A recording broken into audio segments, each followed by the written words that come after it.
کیا تھا، وہ ہے فیض کا پہنچانا۔ یہ جو قومیں آپ میں داخل ہو رہی ہیں، ساتھ ساتھ ان کو فیض پہنچانا بھی ضروری ہے، اور فیض پہنچانے کے کئی طریق ہیں۔ کچھ طریق تو ایسے ہیں جہاں بعض جگہ انتہائی قسم پکرسی کی حالت میں بعض قومیں غربت اور مصائب کا شکار ہو چکی ہیں، وہاں مادی طور پر بھی ہمیں جو توفیق ہے ہمیں ضرور ان کے لیے خرچ کرنا ہوگا، لیکن ایسی قومیں کم ہیں۔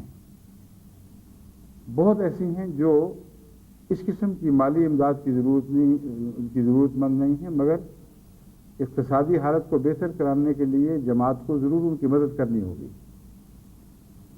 چنانچہ جن قوموں کا میں نے ذکر کیا ہے، ان میں بہت سے ایسے ہیں جن کو جرمنی کی خوشحالی کی وجہ سے، جو ایک غریب ملکوں سے آ کے جرمنی میں بسے تھے، اللہ تعالیٰ نے توفیق بخشی ہے کہ اب وہ چندے دے رہے ہیں، اور پورے جوش سے نہیں تو کسی حد تک وہ مالی نظام کا حصہ بن گئے ہیں۔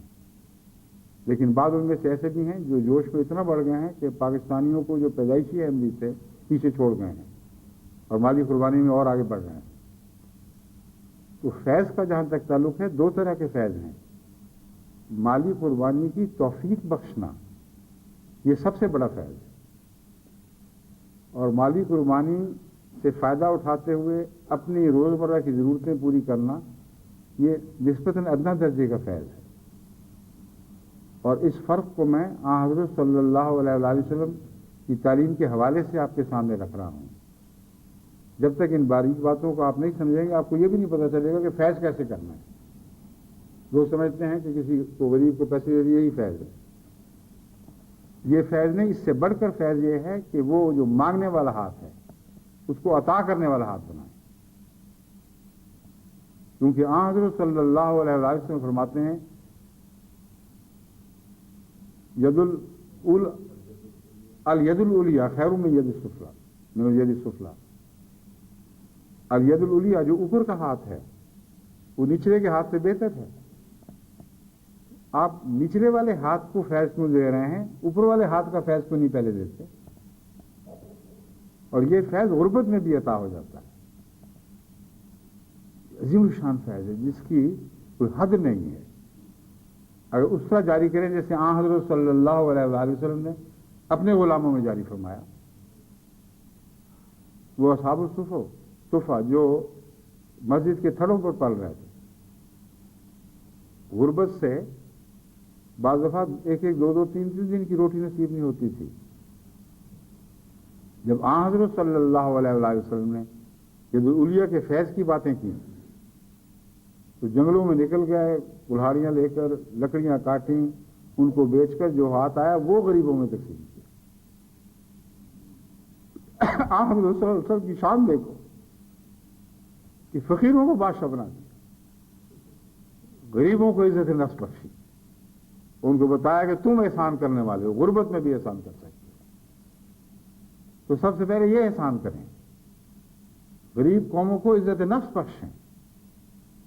اور یہ حال ساری دنیا میں برابر چل رہا ہے۔ ہندوستان میں جو تھروں کے علاقے ہیں وہاں کثرت کے ساتھ خدا تعالیٰ کے فضل کے ساتھ احمدی ہو رہے ہیں۔ میں ان کو لکھتا ہوں کہ ان کی مسجد کی ضرورتیں پوری کرنے میں آپ مدد کریں، بے شک کریں، مگر یہ اور ان کی اقتصادی حالت بہتر بنانے کے لیے اسکیمیں بنائیں، مگر ان کے امیر کو بھی ان کے غریب کو بھی خدا کی راہ میں کچھ نہ کچھ خرچ کرنے والا ضرور بنا دیں۔ یہ آپ کا سب سے بڑا احسان ہے جو ان پر ہوگا، جو آئندہ ان کی نسلیں سنبھالے گا۔ ورنہ اگر آپ نے صرف ان کی غربت دور کرنے کے لیے پیسے تقسیم کیے یا آٹا تقسیم کیا تو آج ان کی ایک غربت دور ہو رہی ہوگی، ایک اور غربت میں وہ مبتلا ہو جائیں گے، ان کی روحیں غلام بن جائیں گی، ان کی روحوں کو ہمیشہ بھکاری بن کر ہاتھ آگے بڑھانے کی عادت پڑ جائے گی۔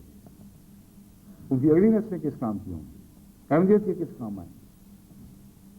بس تیسرا حصہ جو نصیحت کا ہے وہ فیض سے تعلق رکھتا ہے۔ اپنے فیض کو عام کریں اور وہ فیض رساں بنے جو ہمارے آقا و مولا حضرت محمد مصطفیٰ صلی اللہ علیہ وآلہ وسلم سے اپنے غلاموں میں فیض رساں پیدا کرتے ہیں، اور ان کی غربت ان کی فیض رسانی کی راہ میں حائل نہیں ہوئی، بلکہ ایسے بھی تھے جن کو دنیا نصیب ہوئی اور اپنے ہاتھوں سے بانٹ کر غریب بن گئے اور غریبی میں بھی فیض جاری رکھے.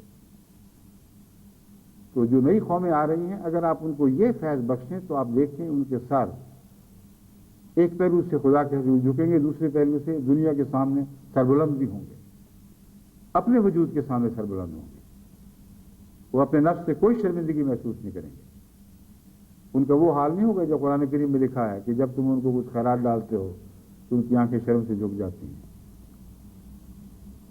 وہ لوگوں کو خیرات دیں گے اور شرم سے نہیں بلکہ خدا تعالیٰ کے احسان کی یاد سے ان کی آنکھیں اٹھیں گی اور روحیں سجدہ ریز ہوں گی.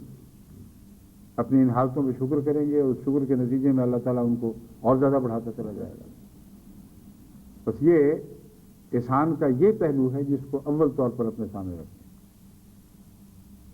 پھر دوسرا پہلو اقتصادی حالت کو بہتر بنانے کا بھی ہے جو ہماری ذمہ داری ہے. دوسرا پہلو بھوک کو جب وہ کاٹتی ہو اس وقت مٹانے کا پہلو ہے جس کی قرآن نے الگ تلقین فرمائی ہے اور اس کا تبلیغ سے کوئی تعلق نہیں. اس لیے یاد رکھیں جب میں یہ نصیحت کرتا ہوں تو تبلیغ سے جوڑ کر اس کو نہیں کرنا. بھوکا تو بھوکا ہے, خواہ وہ ہندو بھوکا ہو یا سکھ بھوکا ہو یا مسلمان بھوکا ہو یا عیسائی بھوکا ہو. بھوکے سے اس طرح برتاؤ کریں جیسے حضرت محمد مصطفیٰ صلی اللہ علیہ وسلم بھوکوں سے برتاؤ کیا کرتے تھے اور نبوت سے پہلے بھی کیا کرتے تھے. بلکہ وہی برتاؤ تھا جس نے آپ کے شعلہ نور کو ایک ایسا نور بنا دیا جس پر آسمان سے بھی نور نازل ہوا ہے. حضور اکرم صلی اللہ علیہ وسلم نبوت سے بہت پہلے کا یہ حال تھا کہ جو کچھ ہوتا تھا غریبوں میں تقسیم کر دیا. حضرت خدیجہ سے جو کچھ پایا آپ نے پوچھا کہ تم مجھے اس طرح دے رہی ہو کہ واقعہ تو مجھے مالک بنا رہی ہو اتنی بڑی دولت. انہوں نے کہا ہاں میرے آقا یہی ہے میرا مقصد, آپ اس کے مالک ہیں. اور اس نے اچھا اگر میں مالک ہوں تو میں ساری دولت تقسیم کر دیتا. انہوں نے سر جھکایا, تائید کی. یہی وجہ ہے کہ آخری عمر تک رسول اللہ صلی اللہ علیہ وسلم حضرت خدیجہ کو یاد کرتے تھے تو آنکھوں سے آنسو جاری ہو جاتا. کسی عظیم بیوی اپنے خامن کو اپنا سب کچھ پیش کیا اور اس کامل یقین کے ساتھ کیا. اب یہ واقعہ تر مالک ہے, جو چاہے گا اس سے کرے گا اور خیر ہی کرے گا اور میں اس کے ساتھ ہوں. پھر آخر عمر تک وفا کی. بس اس قسم کا فیض آپ دنیا میں جاری کریں, یعنی غریبوں کے لیے غربت میں محسن بن جائیں. اس بنا پر نہیں کہ اگر آپ غربت کا ازالہ کریں گے تو وہ احمدی ہو جائیں گے. جو غربت کے ازالے کی خاطر احمدی ہوا کرتے ہیں وہ احمدی رائے نہیں کرتے پھر لمبا سے. آج مطلب ہوا کل مطلب ختم ہو گیا. بس اس غربت کے ازالے کو مؤلفۃ القلوب کے مضمون سے ملائیں نہیں. یہ دو الگ الگ مضمون ہیں. الگ الگ مضمون اس لیے ہیں کہ تالیف قلب کی شرط یہ ہے کہ نئے آنے والے لوگ اپنے دلوں کی تالیف کے لیے کچھ زیادہ احسان چاہتے ہیں. وہ احسان کا سلوک کرو اور یہ احسان اگر سچا ہو اور حقیقی ہو, حضرت صلی اللہ علیہ وآلہ وسلم کی سنت کے مطابق ہو, تو تھوڑی دیر کے بعد یہ احسان کے محتاج رہتے ہی نہیں. یہ مؤلفۃ القلوب 1-2 سال کی باتیں ہیں. وہ غربت کا دور کرنا جس میں مذہب کی قبولیت آپ کی نیت میں داخل ہو, وہ تالیف قلب نہیں ہے. کیونکہ وہاں چند سال کے بعد ان کی نچلے ہاتھ کی عادت پختہ ہو جاتی ہے. ایسی قوموں کو سنبھالنے کے لیے آپ کو پھر مسلسل پیسے دینے پڑتے ہیں. جہاں پیسے روکے وہاں یہ مرتد ہو گئے, یا مرتد نہ ہوئے تو احمدیت میں دلچسپی چھوڑ دی. تو یہ ساری باریک رائیں ہیں جو آپ کو لازم سمجھانی ہیں, کیونکہ ان راہوں پر آپ نے چل کے بہت آگے بڑھنا ہے. تو جہاں فیض کا دوسرا پہلو اختیار کریں وہاں ان 2 چیزوں میں فرق کریں. غربت کے خلاف جہاد جہاں توفیق ہے, طاقت ہے, وہاں 2 طریق سے کریں اور اس میں مذہب کو بیچ میں دخل نہ دینے دیں. مذہب کو دخل دینے کا مضمون بھی آئے گا لیکن وہ اقربا والے مضمون میں داخل ہے. اس کی بات میں بعد میں کروں گا. پہلی عمومی بات کر رہا ہوں کہ جب آپ غربت دور کریں، فاقہ دور کریں، جیسے زائر میں ہو رہا ہے یا آج کل سیرا لیون میں بڑی مصیبت پڑی ہوئی ہے اور بہت سے ممالک ہیں جو غربت اور فاقوں کا شکار ہیں، وہاں فاقوں کے خلاف جہاد کرنا.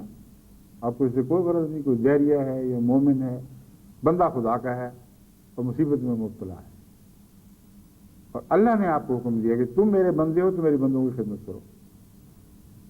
بس جتنی توفیق ہے وہ کریں، اور وہاں بھی ساتھ ساتھ دوسرا پہلو یہ پیش نظر رکھیں کہ ان لوگوں کو اگر اپنے پاؤں پر کھڑا کرنے کی کوئی کوشش ممکن ہے تو اس کو فوقیت دیں.